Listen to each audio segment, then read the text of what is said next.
veidoju biznesa plānu, man bija salikts viss pa plauktiņiem. Man tik ir krāsnē, tik ir tam, un tu tagad nonāc uz realitāti, un tu saproti, ka pilnīgi nekas neatbilst tam, ko tu plāno, jo tas nav. Tas, ko tu esi skatījies, tu esi paņēmis tādu krāsniņā, ko tu vari uzcept 10 voltus. Tu atteiki, un ka man atsūtīja, tu pirmo visu viss. Un kā, es uzrakstīju, neizdevās, labi, domās kaut ko citu. Divi cilvēki tagad pateica, ka tu neko nedarīsi, tu arī nedarīsi to reāli. Tu negribi viņam pierādīt, ka tu to vari izdarīt. Zini, kā, un tev tā uzcīt to asini, ka tev jāmauc, tā arī notiek. Un tas, kas ir izdarīts, tas ir vienkārši, tas ir paveikts, lai man būtu kur strādāt, lai es varētu nodrošināt sevi. Tas ir parasts darbs, tas ir darbs kā jebkuram citam cilvēkam. Tikai es to daru priekš sevi. Ja godīgi, sākumā man bija ļoti bail.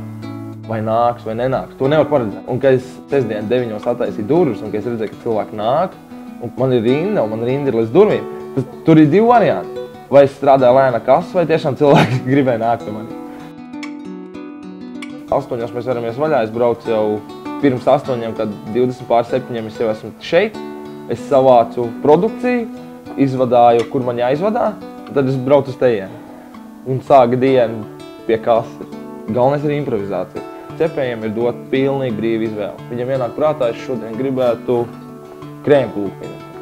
Krēmkūki. Aiziet, skatāmies, aiziet, viss kārtībā. Neaiziet, ar nekas mēģinājām. Ja tu kaut ko dari, tu kļūdies. Un tu mācies no kļūdām, un tu centies viņus vairāk nepieļaut. Ja es būtu pilnīgi viens, bez neviena apkārtējā, kas man var palīdzēt, es neko nebūtu paveicis. Pilnīgi neko es nebūtu paveicis.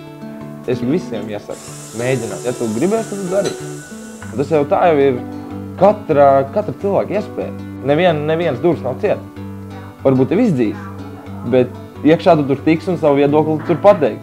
Un ja tu pateiksi savu viedokli, tur būs vēl kāds cilvēks un kāds cilvēks dzirdēs to viedokli.